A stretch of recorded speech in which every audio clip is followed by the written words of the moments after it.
Again, isang mapagpalang umaga po sa bawat isa. Hallelujah. Purihin po ang ating Panginoon for another day ng kabutihan po ng ating Panginoon. Yan. Kumusta po sa bawat isa? Good morning, good morning. Sa iba po, good afternoon, good evening. Ayan. Medyo we run a bit late lang, pero mabiyaya po ang ating Panginoon. Yan, so let's start by giving our best clap of praise sa ating Panginoon. Hallelujah, Jesus. You are worthy of all our praise. Oh, we thank you, God. Good morning, Lord. Ang atin pong sinasamba ngayong umaga is God Almighty. The Bible says, He hangeth the earth upon nothing. He can do everything and anything. Wala po tayong maiisip na hindi niya kayang gawin. So let's approach Him with a humble heart this morning. Hallelujah.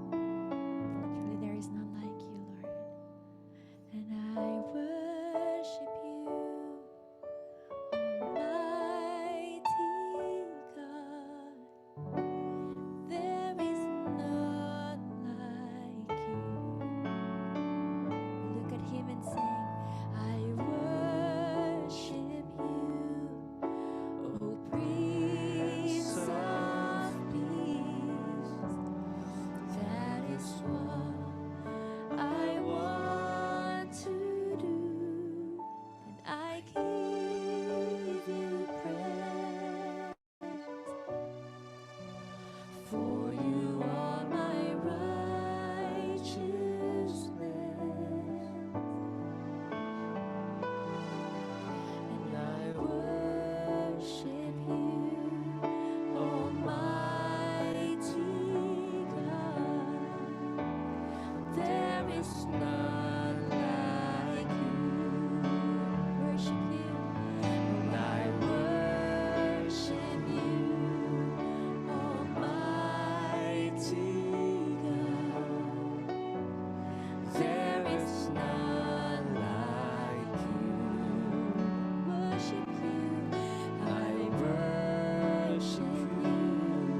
The reason I live is to worship you. No other reason, no other reason. Oh God, the reason I live is to worship you.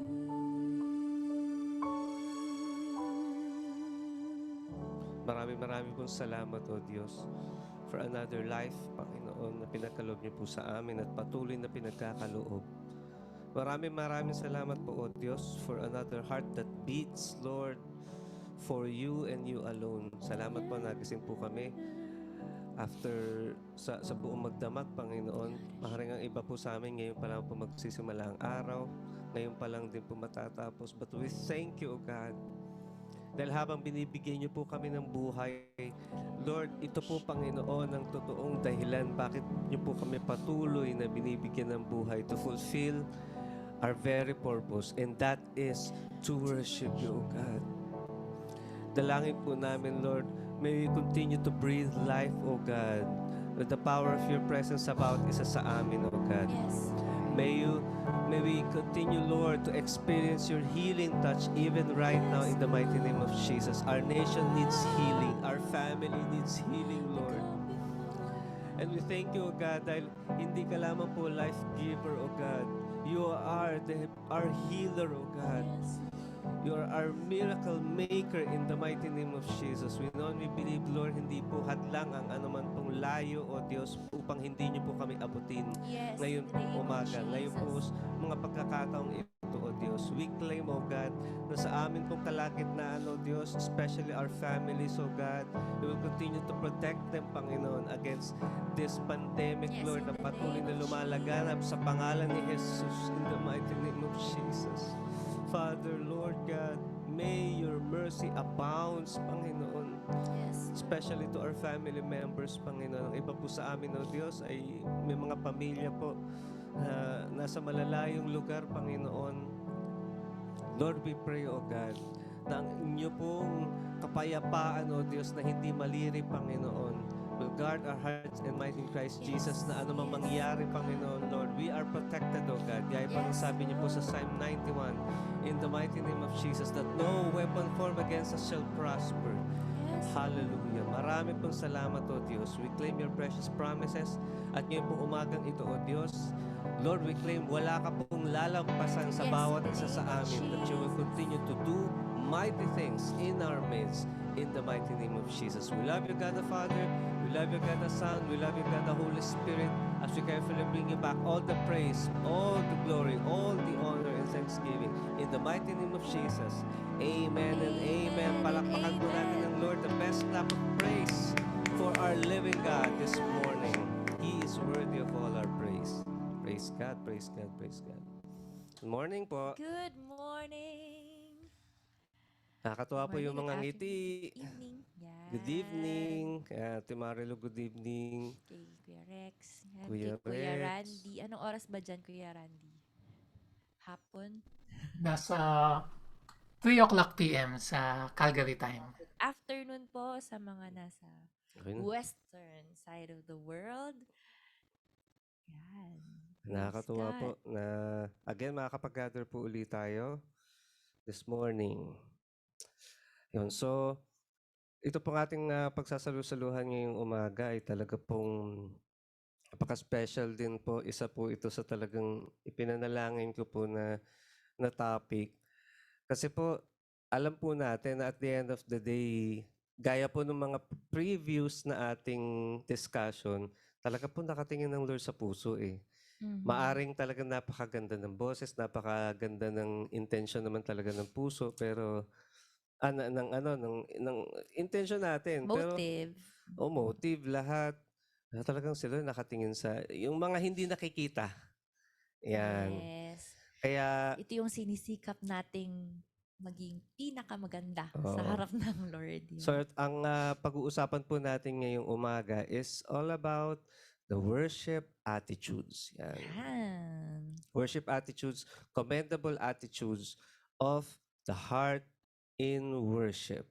marami pong commendable attitudes, lalo na po pagdating po sa pagsamba. Kasi po, yung pong yung ugali talaga nahuhuli sa mga matitinding laban ng buhay. Yan. Alam ko marami tayong laban ngayon.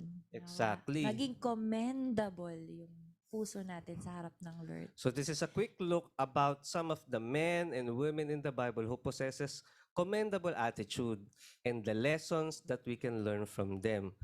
We all face difficult circumstances every day. Amen po. Amen. And ito po ang realidad. Worshiping God in this situation is a real challenge. Nacha-challenge po ba ang lahat? Yes.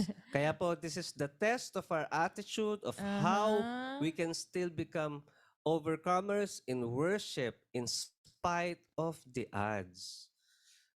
Masarap pong sumamba kapag all is well. Pero kapag po talagang medyo shaky na yung paligid, True. may mga dinadala po tayo. Pero ang comforting po talaga, ang Bible, napakarami pong stories na sobrang may encourage po tayo. Nagpakita po sila ng commendable attitudes in their worship. So pag-usapan po naman natin, ano ba yung attitude? Mhm. Actually po, naranasan ko, napansin ko lang, during nung high school days ko, ewan ko kung ano, pagka yung first day of class, minsan ano yan meet and greet, nakikita mo yung mga bago mong makakasama for almost a year. Yeah. Tapos, may mga makikita ka doon na akala mo ang kababait, mga hindi makabasag pinggan.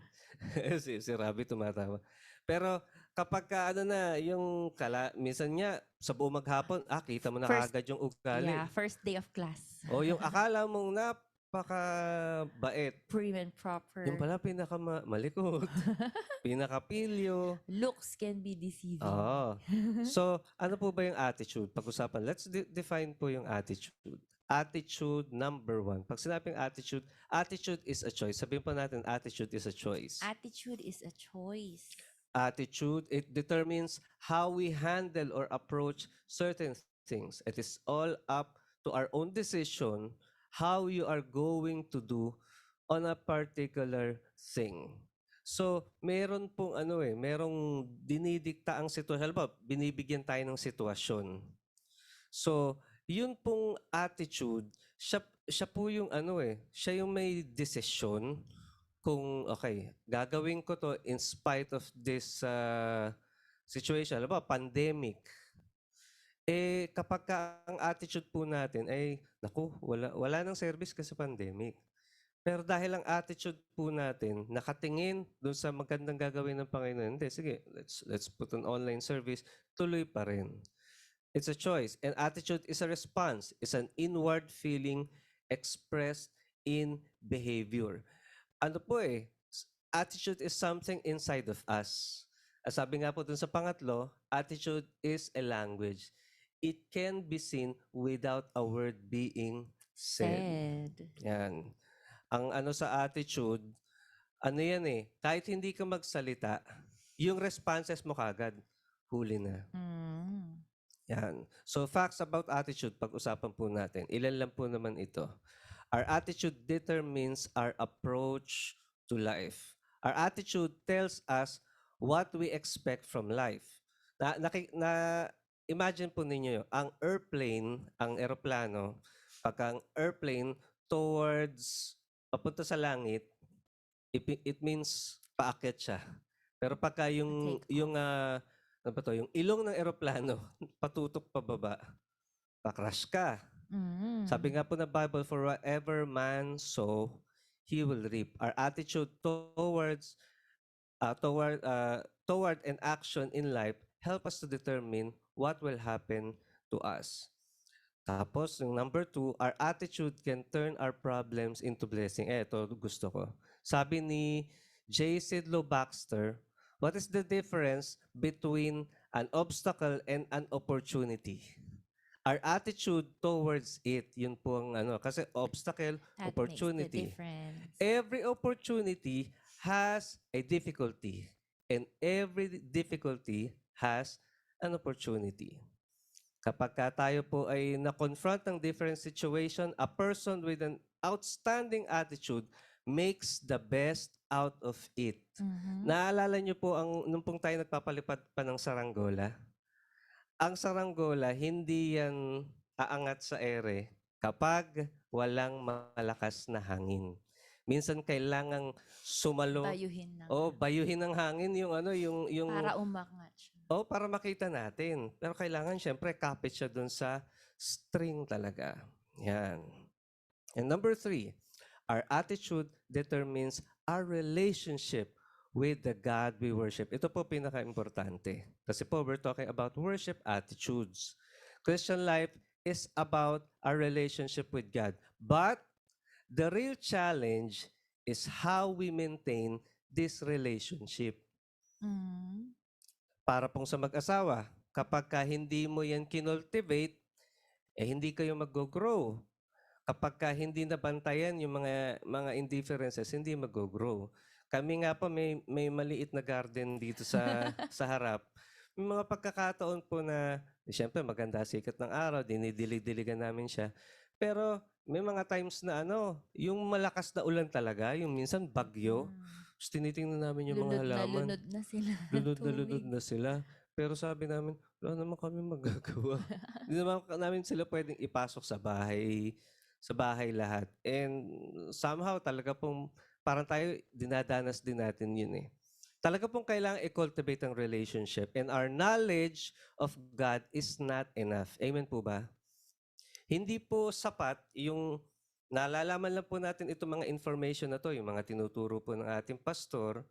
It boils down to our ability to respond into the revelation of who God is truly in our lives. Kapag meron pong narinig tayong magandang mensahe mula kay pastor, ang initial response dapat po natin, Lord, gusto ko po ito maranasan sa buhay. Gusto ko pa kita makilala further. Sunday after Sunday, corporate worship, lahat po tayo sumasamba sa Panginoon. Pero Mondays to Saturdays, that's our time to cultivate yung po ating relationship sa Panginoon. Kasi alam po natin, during the course of time, sa ating pagsamba, dadanas po tayo ng mga maraming pagsubok. Pero nakakatuwa lang po kasi maraming commendable worship attitudes na makikita po tayo. May sisilipan lang po tayong 7. Handa na po ba tayo mag-aral? Thumbs up po. Yay. Yan. Okay. Mag-start po tayo. Number 1, attitude of forbearance. Attitude of forbearance. Pag sinabi pong forbearance, aka long-suffering or patience. Sabi, pinakauna natin, patience. Bakit po? Actually, ito pa nga lang sa pandemic, subok na talaga yung kung paano tayo magpa-persevere dito. Biruin ba naman po ninyo yung dati nagkikita-kita ng mga kamag-anak, magkakaibigan, ngayon bawal. Yung dati na masarap na nakikita-kita tayo sa church, nakakapag face-to-face tayo, nakakapag-jamming, nakakapag-pulisalon sabay-sabay, bawal. Pero sa Bible, kung meron pong isang pinakamay matinding dinanas ay ito po, si Brother Job. Sa Job chapter 1, verses 20 to 21. Yan. At this, Job got up and tore his robe. Of course, alam po natin yung nangyari dyan. He lost everything. In principle, he lost everything. Sabi po dyan, ang response ni Job, he got up and tore his robe and shaved his head. Then he fell to the ground in worship. Wow. And said, naked came from my mother's womb, and naked will I depart. The Lord gave, and the Lord has taken away. May the name of the Lord be praised. Wow. Commendable po. Bakit? Kasi una sa lahat po, sabi nga po sa Bible, Job was a righteous man. Alam ko ang bawat isa po sa atin, araw-araw, nagsastrive talaga na makapamuhay ng tama sa harap ng Panginoon. True. Pero dumating ang isang, masabi natin talaga matinding dagok sa buhay, hinamon ni Satanas ang Panginoon eh. Tanggalin mo nga lahat kay Job. Tingnan ko lang, kung sasamba pa yan sa'yo, eh, tayo po, hindi po tayo exempted sa mga ganong klaseng ordeal, maka morning prayer jam. Darating din po yung point na kapag ka nakita ni Satan, Ate Joanna, ba, kaalab-alab nito. Sige, tingnan ko nga. Yung mga ganon. Yung parang yung church service ngayon, no? Yung Yan. tinanggal, parang, paano na? Pero, yun eh.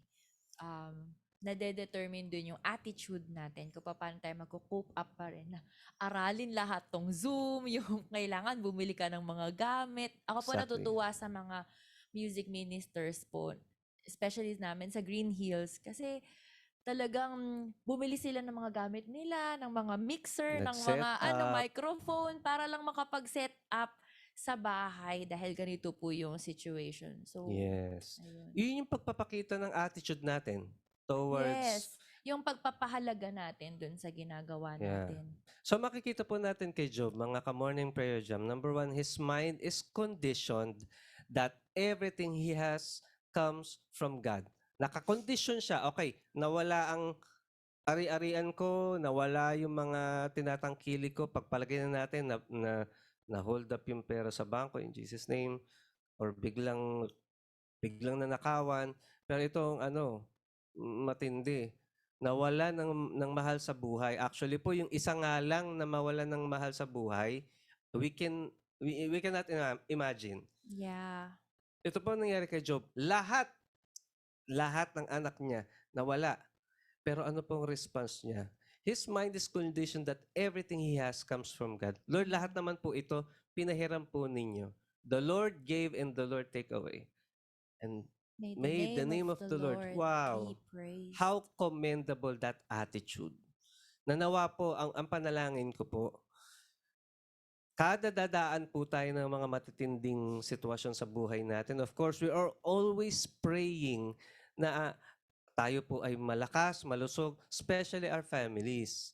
Lalo na kapag ang pamilya natin medyo dumadaan na ng pagsubok, syempre affected din po tayo. Yes. Rest assured na ang Panginoon, He is in control. Amen? Amen. Pangalawa, his heart reveals the kind of relationship he has with his Maker. Yun, nakakatuwa.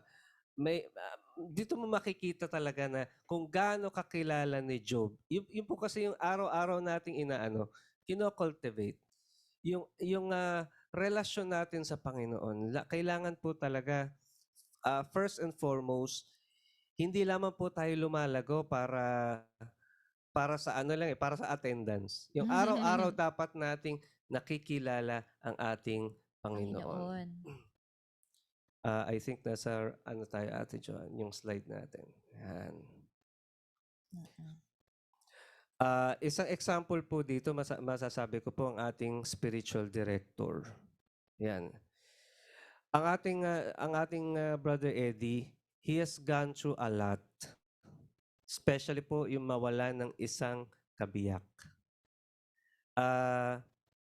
Actually po, lahat nga po buong mundo nagluluksa. Nung first po na mabalitaan namin yun, talagang lahat po kami, buong opisina, buong ka-full-time, buong pastor yata, and even lahat po tayo.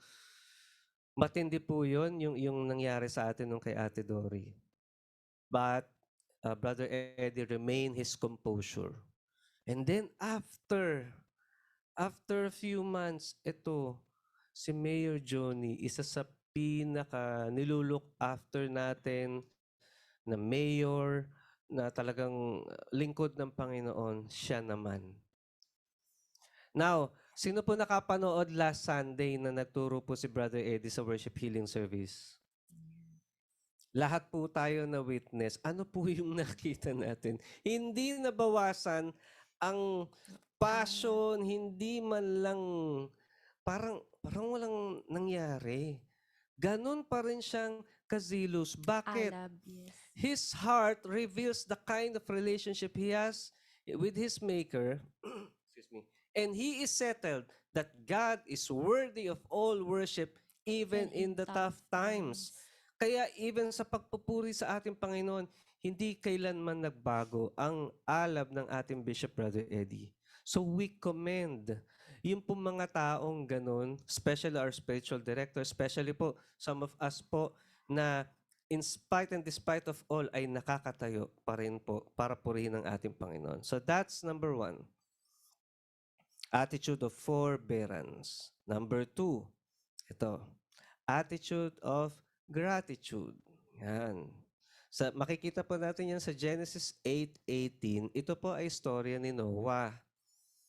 Ito po yung senaryo na Noah, after nung isang matinding dilubyo, biruin po ninyo talagang buong mundo, na-wipe out. Sila lang po yung natira.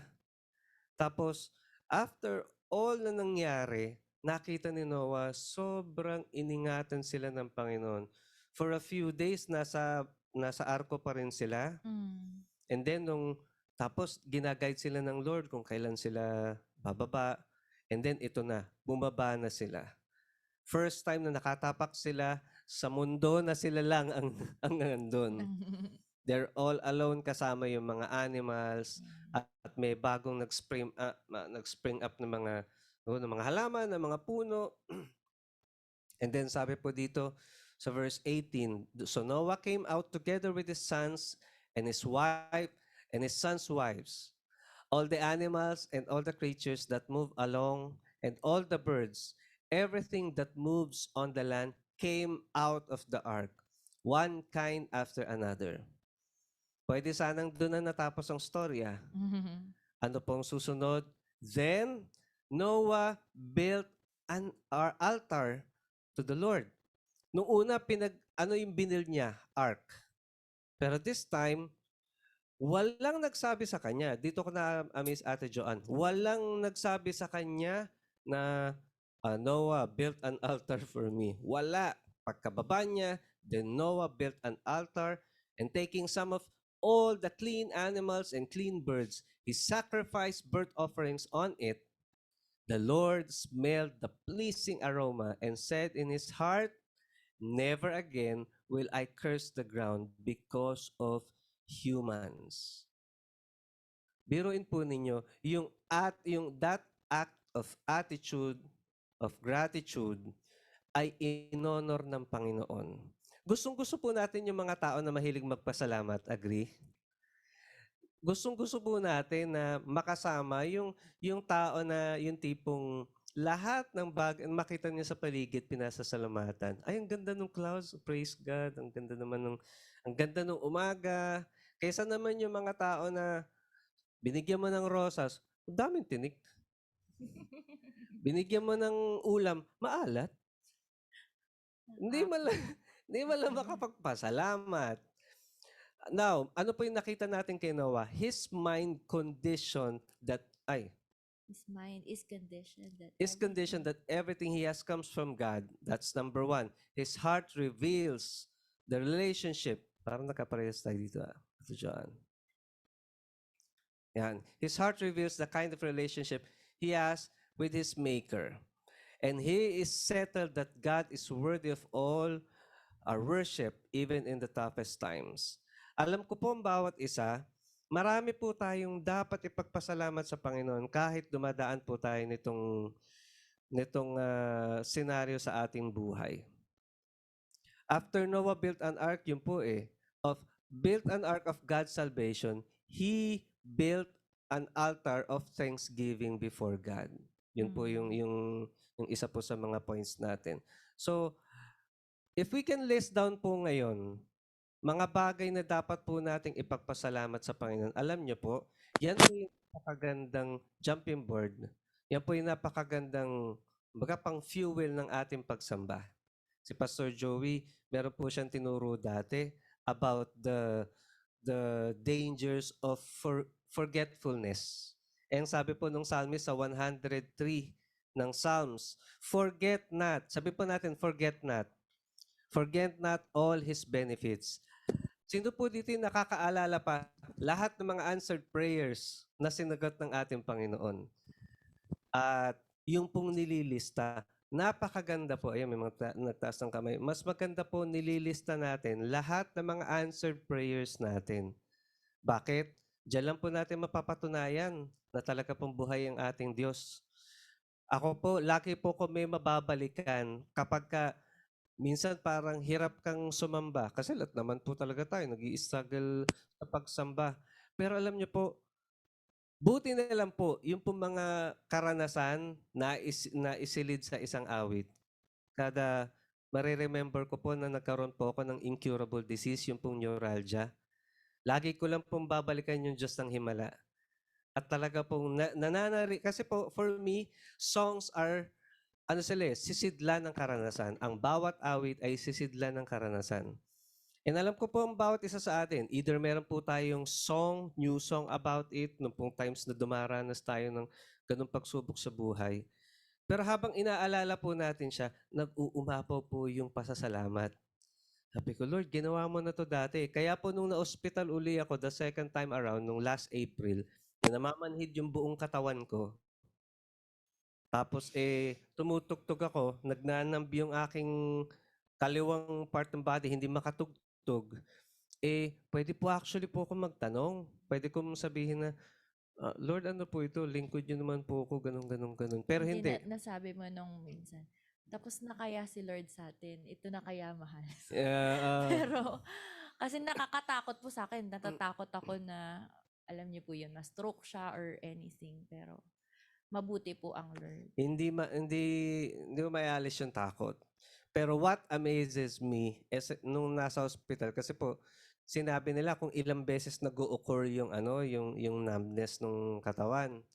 Sabi ko siguro po mga 70 to 80 times. Ang sabi po ng doktor, yan yung mga pagkakataon na ina-attempt ng katawan mo na may stroke ka. Sa madaling salita, ina-attempt ng kaaway na patayin ka. Pero mabuti po ang Diyos. Amen. Kaya po lagi po tayong may ipagpapasalamat kasi hanggang ngayon sa morning prayer jam magkakasama po tayo. It means talaga pong dapat lagi tayong nasa posture of gratitude. Kaya po nako-commend po natin si Noah because yun pong attitude of gratitude niya, hindi niya kinalimutan ng Panginoon. Kahit tapos na yung dilubyo, yan. After Noah built an ark of God's salvation, he built an altar of thanksgiving to God. Nawa po, as we go on with this pandemic, wag po natin makalimutan magpasalamat sa ating Panginoon. Sabi nga po natin, thank you, Jesus. Thank you, Jesus. Thank you, Lord God. Thank you, Holy Spirit. Ayan.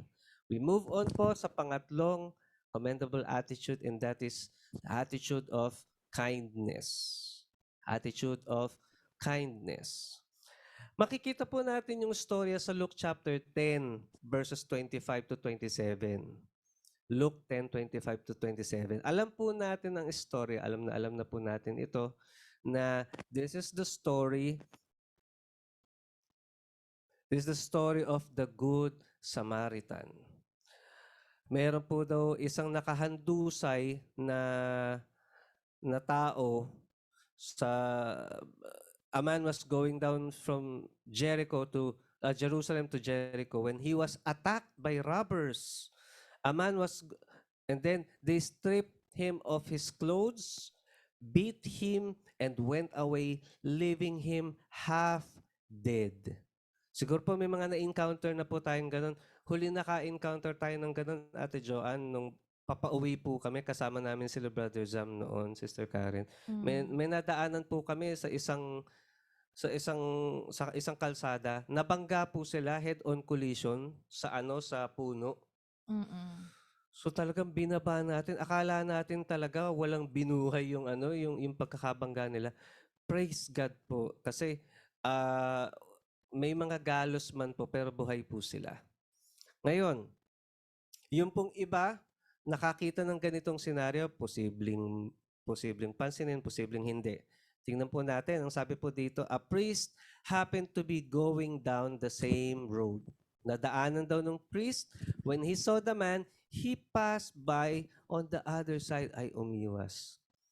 So too, a Levite, when he came to the place and saw him, passed by on the other side again. Lahat sila iniwasan yung kawawa, half dead na nga eh.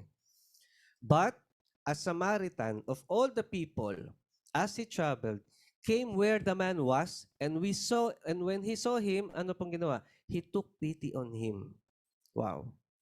He went on him and bandaged his wounds. Siya mismo ang unang naglapat ng first aid at pouring on oil and wine. Then ano pa po yung next niyang ginawa? He put the man on his own donkey.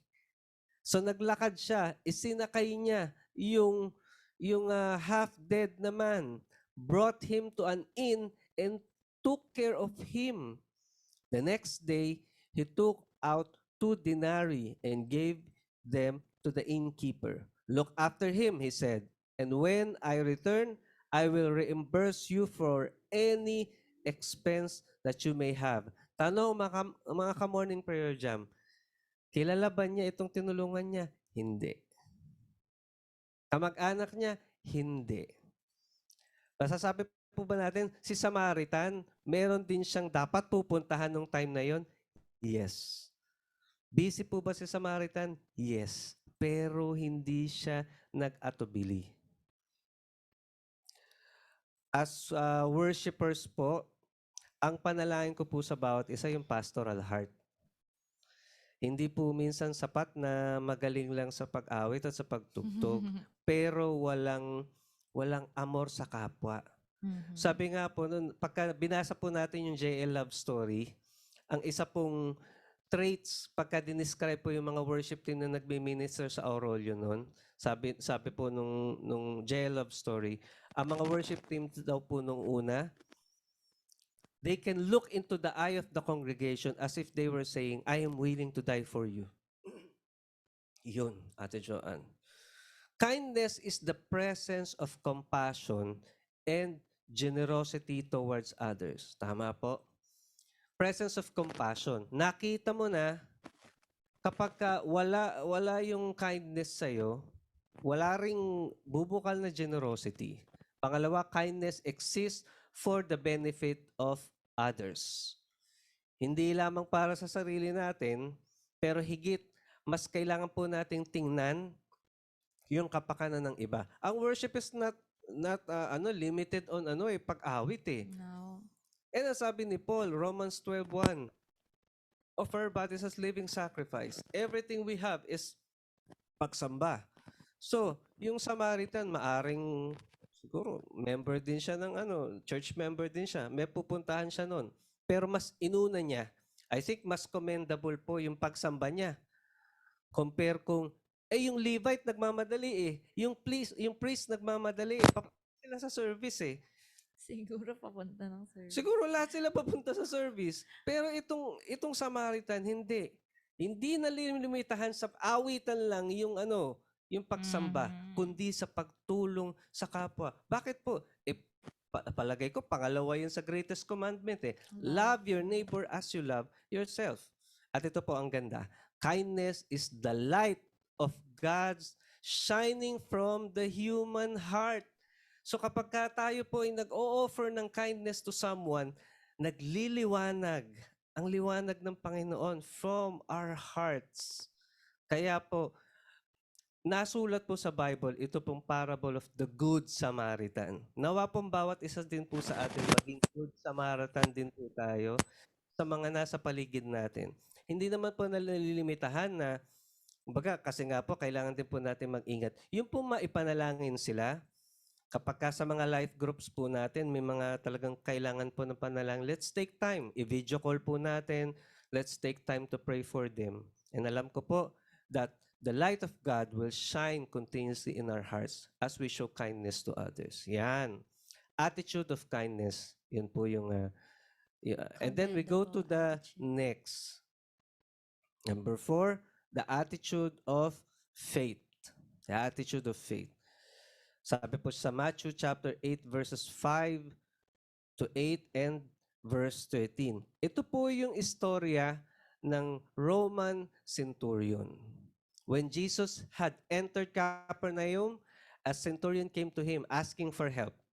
Lord, he said, my servant lies at home, paralyzed and suffering terribly. Jesus said to him, shall I come to him?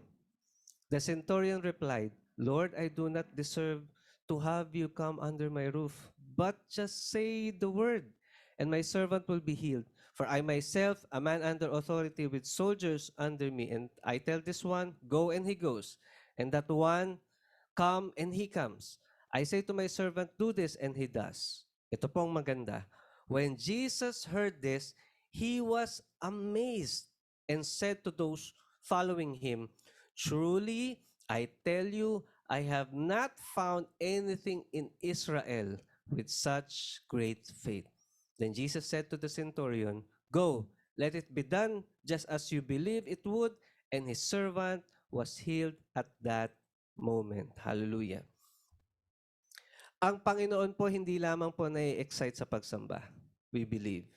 Una po, ang Panginoon na-excite sa pananampalataya. Faith excites God. Nothing pleases God but faith. Ano po yan eh, lagi pong binabanggit ni Brother Eddie, Ate Joanne, na It is impossible to please God without faith. at kung titingnan po natin yung mismong senaryo sa Bible, nung Roman centurion, ang senaryo, ang gusto ni Jesus, sige, punta ako sa bahay niyo, bibisitahin ko siya, papagalingin ko siya. Ang sabi ng Roman, Lord, wag na po, just say the word. Alam niyo po ba, wala pa yung miracle, na-excite na ang Panginoon. Sabi niya, grabe to. Kumbaga sa sa layman's term, paraphrase term, grabe tong taong to.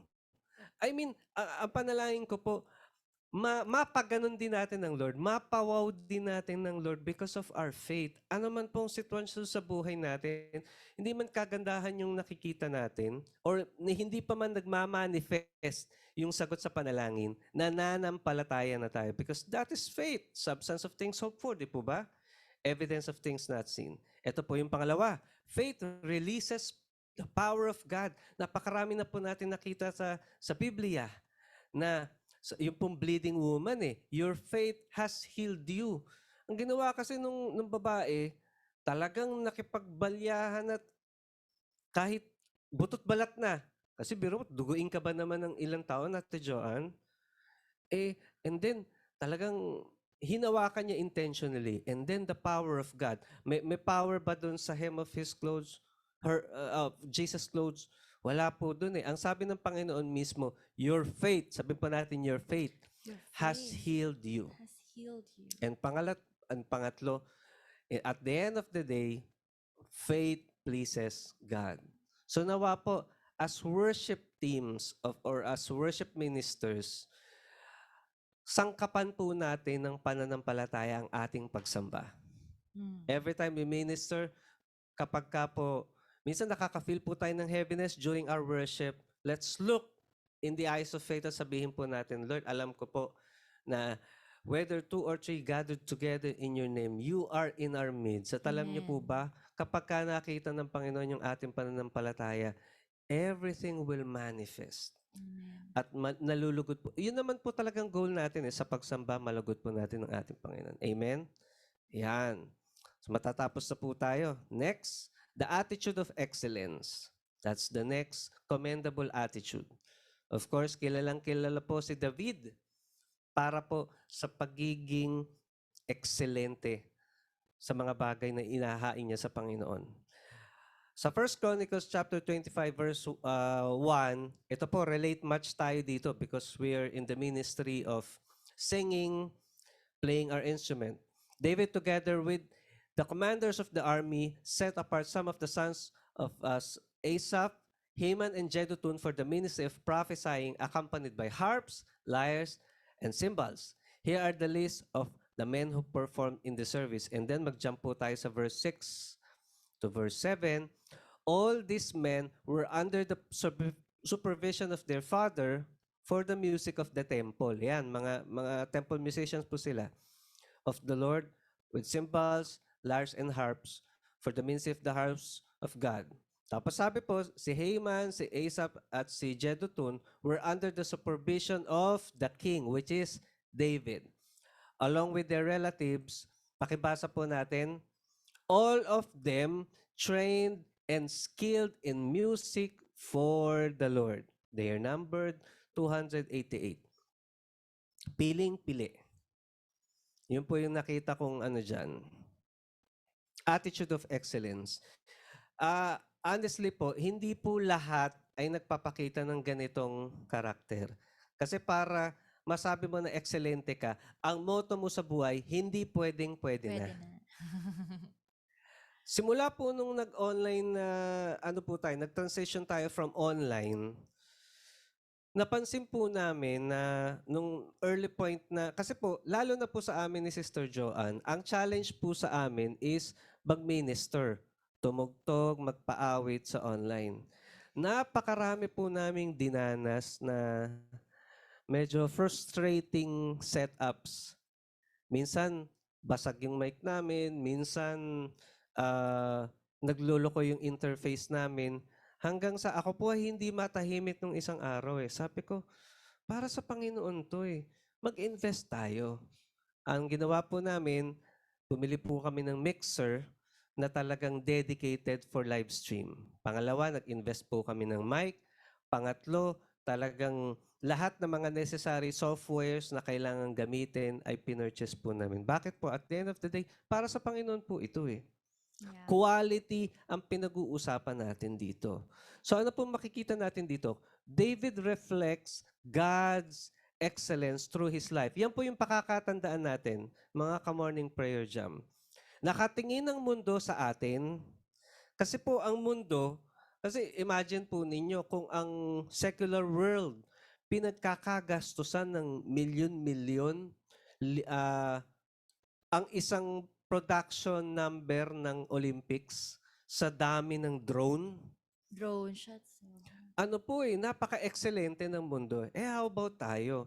Excelente po ang Diyos natin. Amen? Amen. So kailangan po, kada makikita tayo ng tao, it reflects the excellence of the God we worship.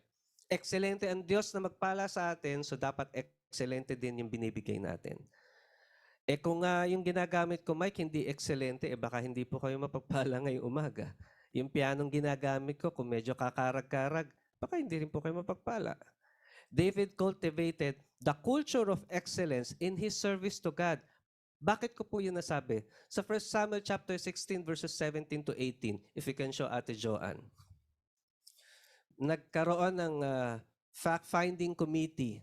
Si Saul nangangailangan ng maghaharana sa kanya kasi inaalihan siya ng spirito. Sabi, so Saul said to his attendants, find someone who plays well. Take note, who plays well and bring him to me.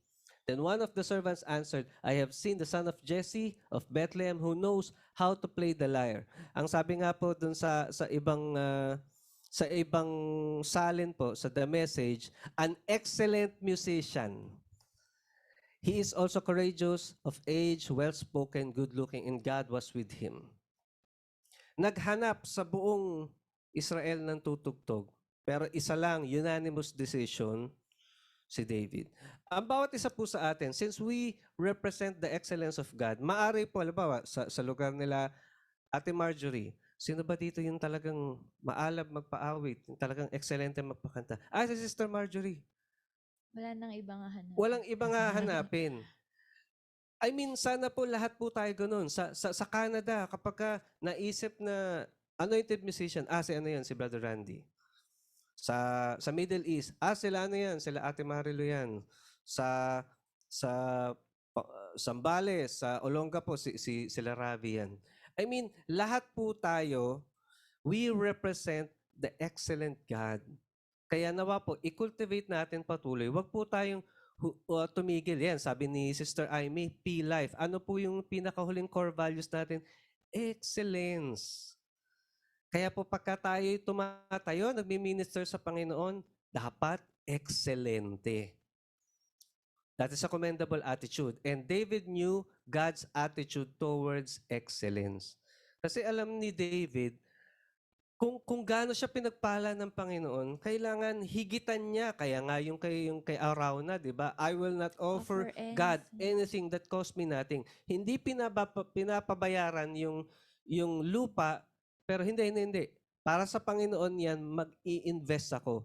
Kasi ayokong mag-alay sa Panginoon ng sabi nga ng iba, just lang. Basta-basta lang. Okay? Amen. So, Mm. commendable attitude, the attitude of excellence. Punta po tayo sa susunod. Tatapos na po tayo. The attitude of humility. Yan.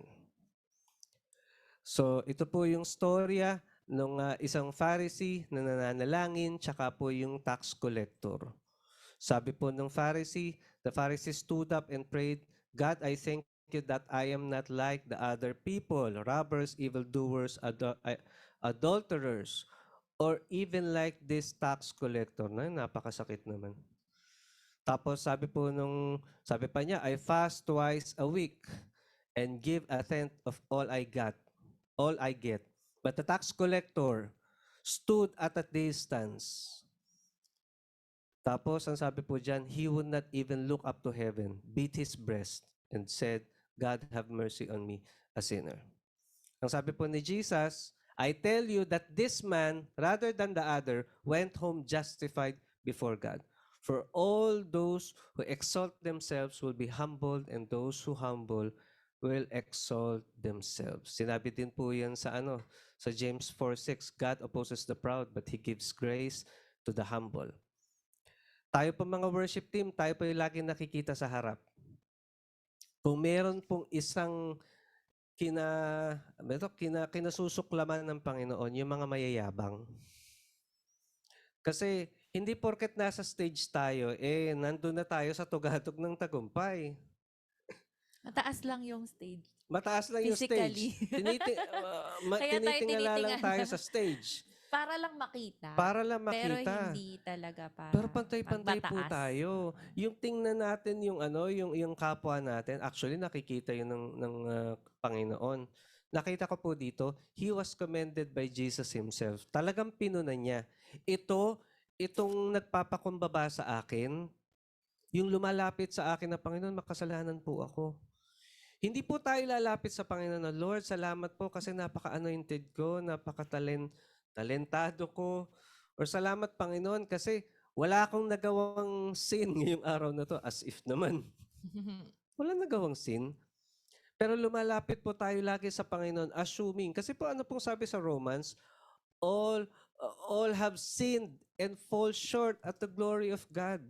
So every time lalapit po tayo sa Panginoon, sasamba tayo. Ang attitude po dapat natin is humility. He was accepted by asking God for mercy and not boasting of what He can do. Ito po, pinaparealize po sa akin ng Panginoon ito nung pong usually po kasi kami po ni Sister Joanne, kami po yung nag-aareglo ng mga production numbers, every anniversary, gumagawa din po ako ng mga musical scoring natin kapag may mga anniversaries po tayo sa JIL. Minsan po, I was so worried sa lahat ng mga teknikalidad. And after po, parang pinaisip sa akin ng Panginoon na minsan kailangan kitang padaanin na ihahumble kita. Kasi baka mamaya, ang ipagmalaki mo, Lord, kaya ko kasing gawin to sa iyo eh. Kaya kong gumawa ng isang grand production number para sa iyo. Pero hindi yun ang usapin. Hindi yung kaya nating gawin, kundi yung attitude natin. It boils down pa rin po sa attitude natin. He was justified because of his humility. So tandaan po natin na ang nako-commend ng Panginoon is yung attitude po natin of humility. Let's move on. Last two na po, attitude of devotion. Storya po ni Mary and ni Martha sa Luke chapter 10 verses 38 to 42 rather. Alam na po natin yung storya. Abalang-abala si Martha nung pong binisita sila ni Jesus, pero ano pong ginawa ni Mary? She came, ang sabi po dito, she had a sister called Mary who sat at the Lord's feet listening to what he said. Magkapatid po ito eh. Nasa iisang bahay. Pero si Martha, sabi niya, bakit itong kapatid ko hindi na tumulong sa akin? But Martha was distracted by all preparations that had to be made. And then she came to Jesus pa. She came to him, Lord, don't you care that my sister has left me to do the work by myself? Tell her to help me. Sabi to si Martha, no? Talagang harap-harapan. Pero ano pong sabi ni Lord Jesus? Buong pag-ibig niyang sinabi, Martha, Martha. The Lord answered, you are worried and upset about many things, but few things are needed. Or indeed, only one. Ang ganda nun. Sabi, konti lang eh. Pero baka nga isa lang yung kailangan mo. Mary has chosen what is better and it will not be taken from him. From her. From her, rather. Devotion is not only about what we can do for God. Yan po yung papakatandaan natin. Hindi lamang po yung kaya nating i-offer sa Panginoon. No. Devotion is not even about our zealousness to serve God. Yes, passionate tayo na maglingkod. Ministry. Gawain dito, counseling dito, Bible study dito. Lahat ng ministry, sige, natin. Pero devotion is all about the totality of our being, fully drawn to God. Nung makita ni Mary ang ating Panginoong Jesus, anong una niyang ginawa? Lord, nandito ka. Parang hindi na naalis yung paningin niya. Parang nakikita ko nga po yung senaryo na siguro pareho silang nagluluto that time. Naiwan yung sandok doon sa doon sa kalan at nung nakita, nandiyan na si Jesus. Tapos hindi na siya lumubay at ang description ng Bible, nasa paanan ng Panginoong Jesus, nakikinig. Nawa po sa araw-araw, pagka na-feel po natin yung presence ng Panginoon, ano man ang ginagawa natin, hihinto tayo at sasabihin natin, yes, Lord, I am listening. Magpahayag ka po. Yes, Lord. We love your presence, Lord. Yun po yung ibig sabihin ng our whole being fully drawn to God. At ang huli, devotion is all about giving up everything that can hinder us to know God more. Maari po, marami na tayong kabisihan sa bahay kasi lahat po tayo naka-lockdown, hindi nakakalabas. Marami na tayong pinagkakaabalahan, binubutingting sa bahay. Pero baka po mamaya tingnan din po natin kasi mga kabisihan natin, ito na po yung naghihinder sa atin, sa ating relasyon, sa ating Panginoon. Baka nagiging Marta na tayo, mga ka-morning prayer jam. Bumalik tayo sa Mary mode. Bumalik tayo sa Mary mode na handang iisang tabi ang lahat. Teka lang muna. Okay, busy ako pero maglalaan ako ng quality time with the Lord araw-araw. Hindi lamang isang beses, araw-araw. So that's the attitude of devotion. Last but not the least, the attitude of obedience. Ang unang mention ng worship is nasa Genesis chapter 22 and it's all about obedience. Ipinakita po yun ni Abraham. Pero hindi po doon nag-stop. Mismong ang Panginoong Jesus, siya mismo ang nag-demonstrate nitong very, very, very commendable attitude. Makikita po natin ito sa Philippians chapter 2 verses 6 to 8. Ito po ay nasa Declaration of Faith number 1 natin. Who being in very nature God, did not consider equality with God something to be used to his own advantage. Rather, he made himself nothing by taking the very nature of a servant, being made in human likeness, and being found in the appearance as a man, he humbled himself and became obedient. Okay, stop po ako muna ako doon. Madali maging obedient. Kapag may pinapagawa ang Panginoon at gusto natin, baka pinapapunta tayo, okay naman pala, sige magdededicate ng sasakyan, sige go. O di kaya magpe-pray sa may sakit, go. Ito obedient to to death. Sumunod ang Panginoong Jesus kahit to the point na ang haharapin niya ay kamatayan sa krus ng Kalbaryo. Sabi nga po sa Latin, mors turpissima crucem The most terrible way to die. Die. Isipin ko pa lang po yung dinanas ng ating Panginoong Jesus. Wala talagang ni mag-i-imagine na daanan. And guys, Diyos siya eh. Yun po yung ibig ko pong sabihin. Kaya pagka tinignan po natin yung ating slide, basahin po natin. God Himself obeyed, though He is God. Ang Diyos mismo, Diyos siya. Sabi nga, who being in very nature God. Para maipakita sa atin na mahalaga ang attitude of obedience. Sige, ako na Diyos, ipapakita ko sa bawat isang tao na sumusunod ako sa aking Diyos Ama. God Himself obeyed even though He is God. God Himself obeyed even though it is humiliating. Sabi ko nga po, napakasarap maglingkod sa Panginoon. Pero kapag yung tipong mapapahiya na tayo, yung tipong kailangan nating batahin yung shame, na kailangan natin mag-share sa family, kailangan nating speak yung word of God kahit marami na silang sinasabi against our back, kahit tinutuya tayo dahil sa pananampalataya natin, kayo mga JL, nakikilala pa kayo sa politika, ganyan.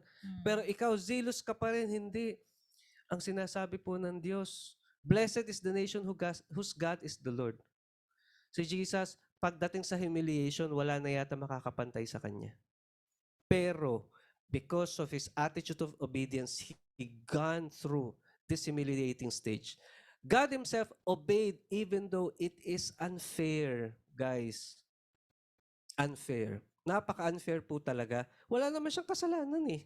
Sinasamba sa langit, righteous, holy, all-powerful, omnipotent, omnipresent, and then, mamamatay sa krus ng Kalbaryo. Is that fair? Hindi po. And yet, attitude of obedience na naig pa rin. God Himself obeyed because He represents our Heavenly Father. Dito ko po gusto magtapos. Bakit niya sinunod ang ating Diyos Ama? Because He represents our Heavenly Father. Alam ko po ngayon pong oras na ito, may mga kasama po tayo mga magulang.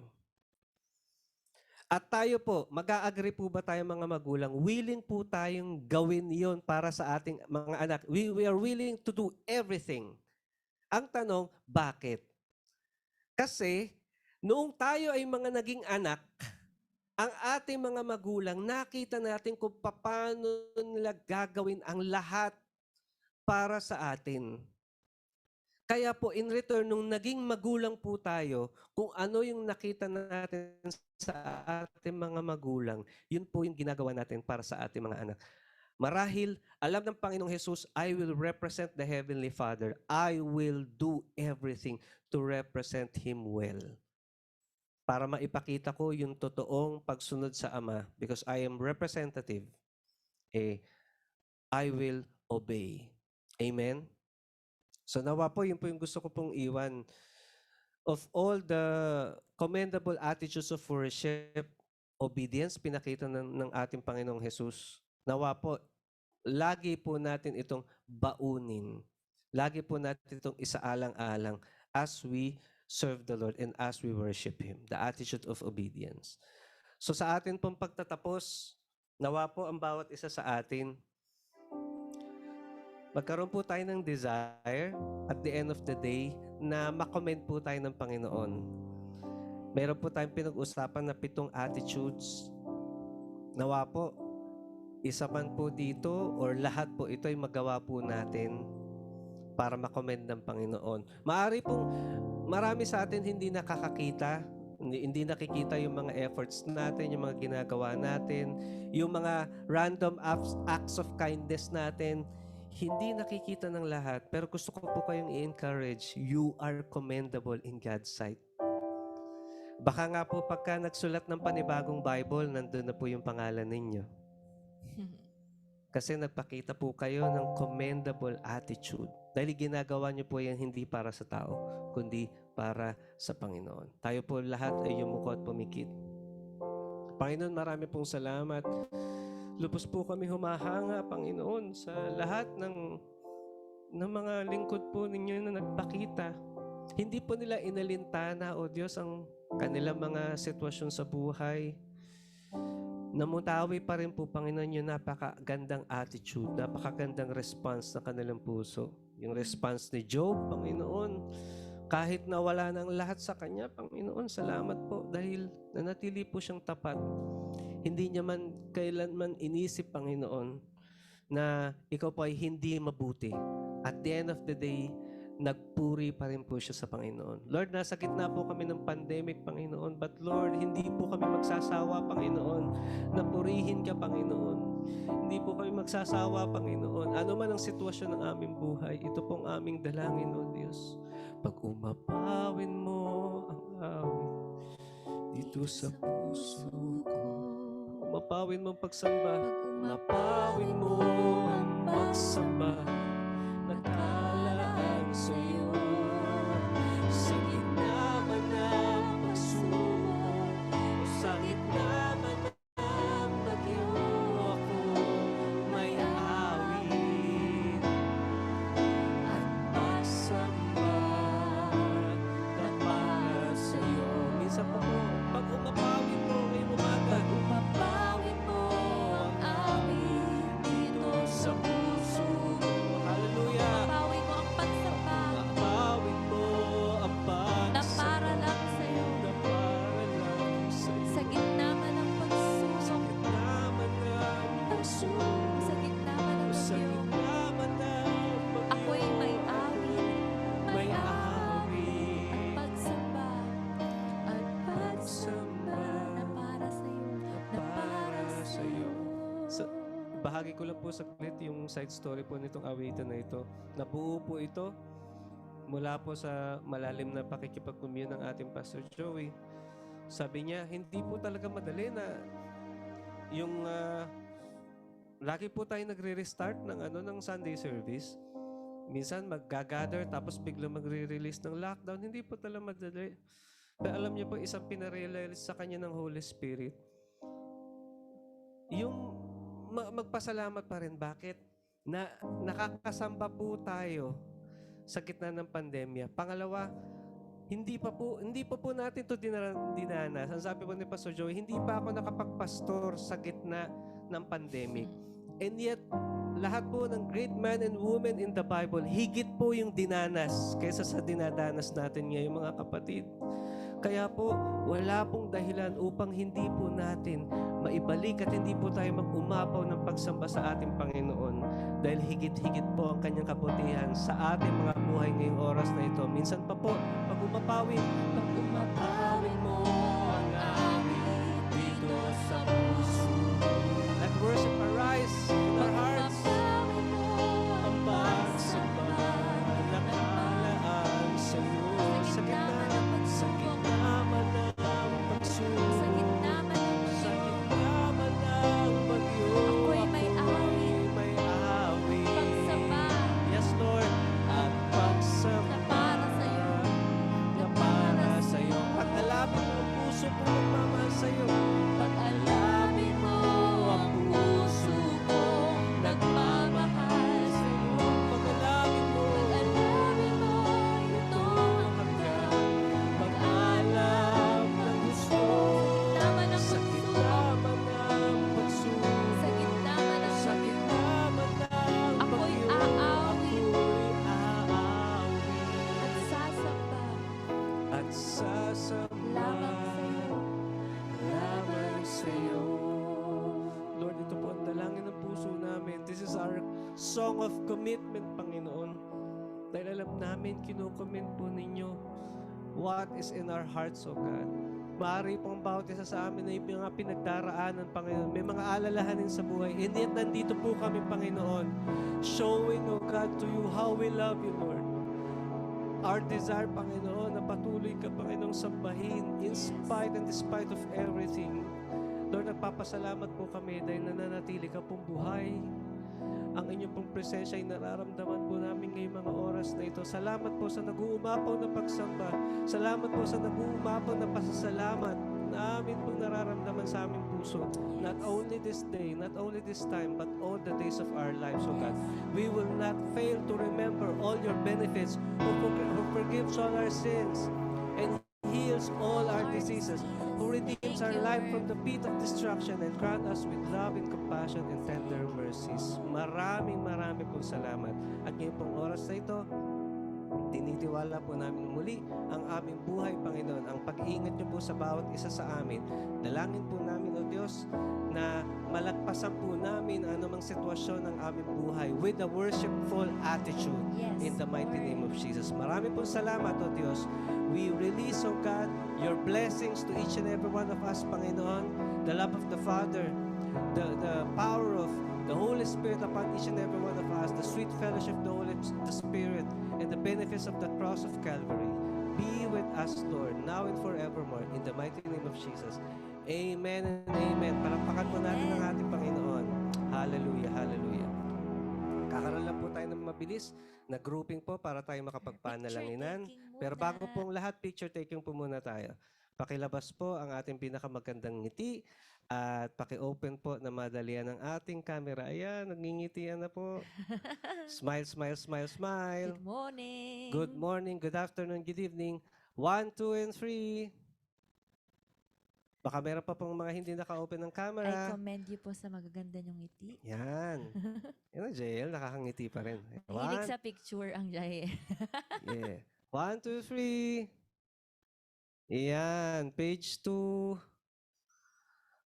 1, 2, 3, smile. Yan. Page 3. 1, 2, and 3. Mga nasa page 3, smile, smile po tayo. 1, 2, and 3. Ayan, hallelujah. Sige po. Ayun, ang cute nila. Karoon lang po tayo ng mabilis na ano po na breakout rooms para makapagpanalanginan po tayo at makilala po natin bawat isa.